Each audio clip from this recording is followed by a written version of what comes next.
बुलंदशहर के फौलादपुर गांव में खेत में तेंदुआ दिखने से हड़कंप। गांव के लोगों ने तेंदुए का वीडियो बनाकर सोशल मीडिया पर वायरल किया। ग्रामीणों ने वन विभाग से तेंदुए को पकड़ने की गुहार लगाई।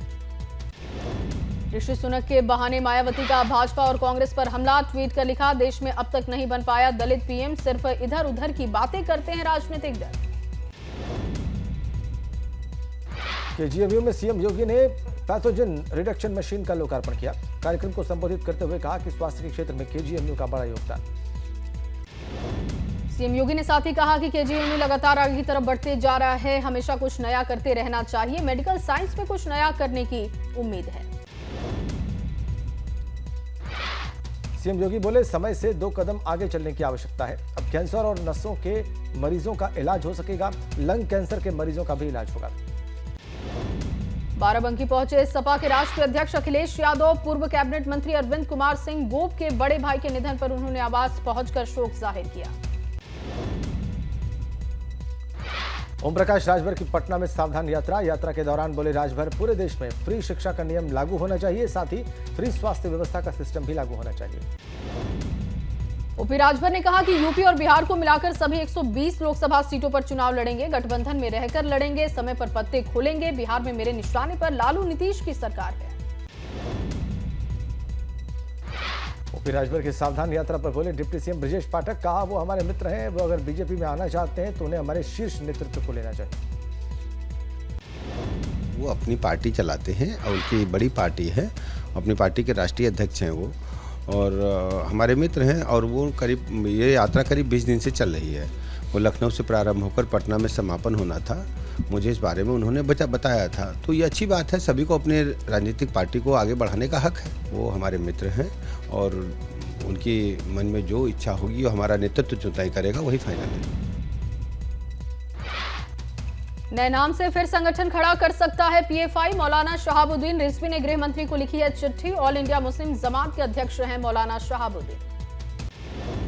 केंद्रीय गृह मंत्री जनाब अमित शाह जी को एक लेटर लिखा है। आज से 10 साल पहले सिमी बनाया गया और नाम चेंज होने करके फिर एक नया संगठन पॉपुलर फ्रंट ऑफ इंडिया बना लिया।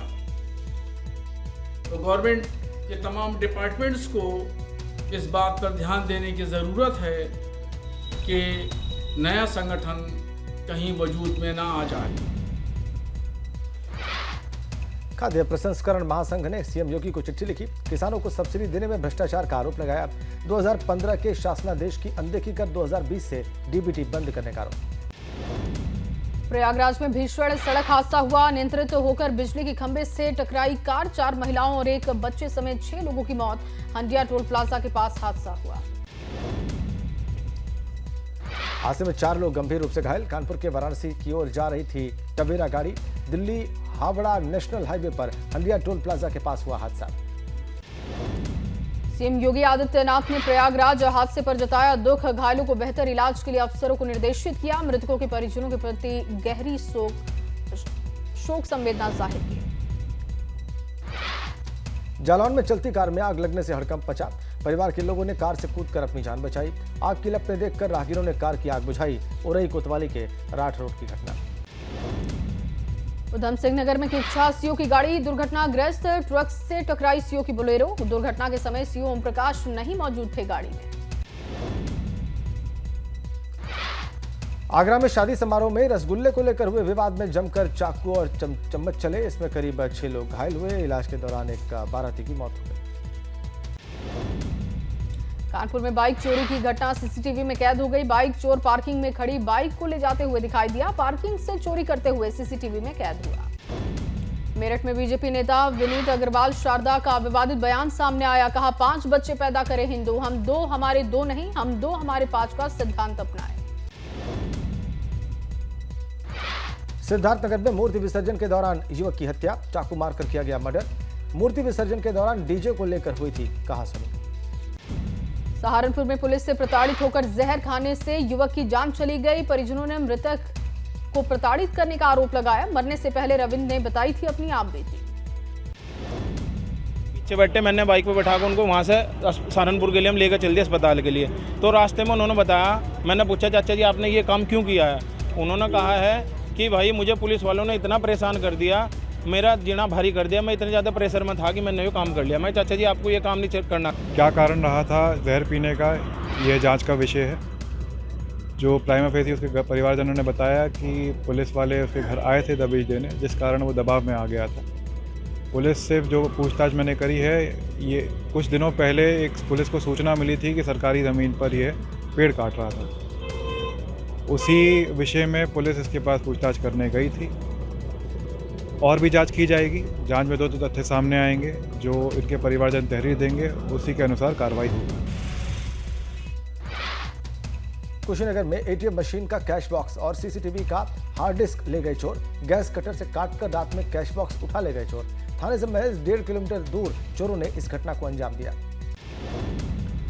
दिल्ली के मुख्यमंत्री अरविंद केजरीवाल पर डिप्टी सीएम ब्रजेश पाठक ने हमला किया है। कहा, अरविंद केजरीवाल की छवि आज एक जोकर जैसी बन चुकी है। वो ऐसी बातों को कहते हैं जिसे सामाजिक दृष्टि से उचित नहीं मान सकते।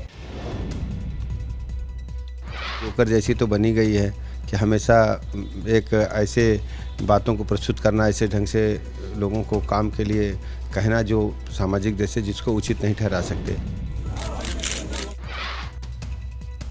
संभल में विरोधियों को मंत्री गुलाब देवी का जवाब।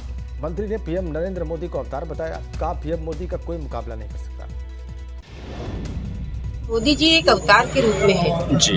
ये असाधारण प्रतिभा है जी। इनका मुकाबला कोई नहीं कर सकता जी। अगर वो चाहें तो जब तक उनका जीवन है तब तक वो प्रधानमंत्री रहेंगे। ये अटकलवादियों से वो प्रधानमंत्री पद से हटने वाले नहीं है और ना कोई दूसरे व्यक्ति आने वाले हैं। संभल में शिक्षा मंत्री गुलाब देवी के पीएम मोदी को अवतार बताने वाले बयान पर सपा सांसद डॉक्टर शफीकुर रहमान बर्क का पलटवार। कहा, पीएम मोदी अवतार हैं तो उनका राजनीति में क्या काम। अवतार हैं उनके नजदीक तो उन्हें अपने साथ उन्हें इससे इस्तीफा देकर और मतलब ये फिर उनकी पूजा पाठ करने लगे। अब ये तो अपनी उन्होंने अपना रुतबा बढ़ाने के लिए और मतलब ये अपना कद बढ़ाने के लिए उसमें ये बात चमचागिरी की बात कर रही है। हिजाब वाली लड़की को पीएम पद पर देखना चाहते हैं ओवैसी। ओवैसी के बयान पर बीजेपी नेता रूबिया आसिफ खान ने कहा कि ओवैसी हमेशा भड़काऊ बयान देते हैं। दबाव में मुस्लिम महिलाएं पहनती हैं हिजाब। ओवैसी साहब जब भी बयान देते हैं वो देश को भड़काने वाले बयान देते हैं। उनके बयान बिल्कुल ठीक नहीं है। और हिजाब पहनने वाली कभी प्रधानमंत्री तो क्या वो एक अच्छी महिला नहीं बन सकती, क्योंकि उसको हिजाब जो पहनती है डराकर और धमकाकर रखते हैं मुस्लिम समाज के लोग, वो कभी आगे नहीं बढ़ सकती। ये उनकी गलत सोच है। जो खुलकर अपने हिंदुस्तान में जीना चाहेगी महिला, वही प्रधानमंत्री बन सकती है। लखनऊ में डेंगू को लेकर सीएम योगी की अहम बैठक हुई। स्वास्थ्य विभाग को मुख्यमंत्री ने निर्देशित किया। सीएम योगी ने कहा, डेंगू को लेकर अतिरिक्त सावधानी बरतने की जरूरत।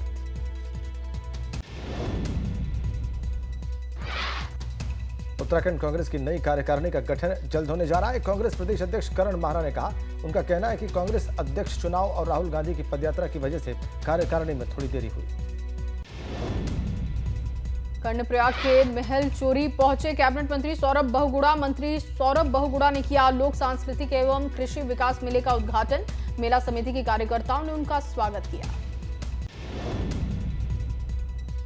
केदारनाथ धाम के कपाट बंद। पूजा पाठ और मंत्रोच्चार के बाद बंद। उखीमठ रवाना हुई बाबा केदार की उत्सव डोली। ओंकारेश्वर मंदिर में अब होंगे बाबा के दर्शन। यमुनोत्री धाम के भी कपाट बंद किए गए। 12:09 पर बंद कर दिए गए कपाट। अब 6 महीने के बाद श्रद्धालुओं को दर्शन देंगी मां यमुना। हेमकुंड साहिब के कपाट बंद होने के बाद फूलों की घाटी से गायब हुई रौनक। 31 अक्टूबर को पर्यटकों के लिए बंद होगी फूलों की घाटी। इस बार फूलों की घाटी में पहुंचे 20,000 से ज्यादा पर्यटक। औली में पहली बार अंतर्राष्ट्रीय स्तर की प्रतियोगिता की मेजबानी का मौका मिलेगा। जल्द ही औली के दक्षिण मुखी नंदा देवी पर स्लोप पर फीस रेस का आयोजन होगा। रामनगर में बीते कुछ सप्ताह में डेंगू और मलेरिया से ग्रसित मरीजों की संख्या में इजाफा हुआ। इसको देखते हुए स्वास्थ्य विभाग अलर्ट हो गया। साथ ही डेंगू और मलेरिया से ग्रस्त मरीजों के लिए एक विशेष वार्ड भी बनाया गया है।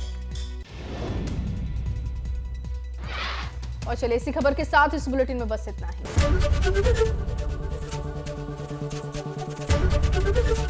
एबीपी गंगा, खबर आपकी, जुबान आपकी।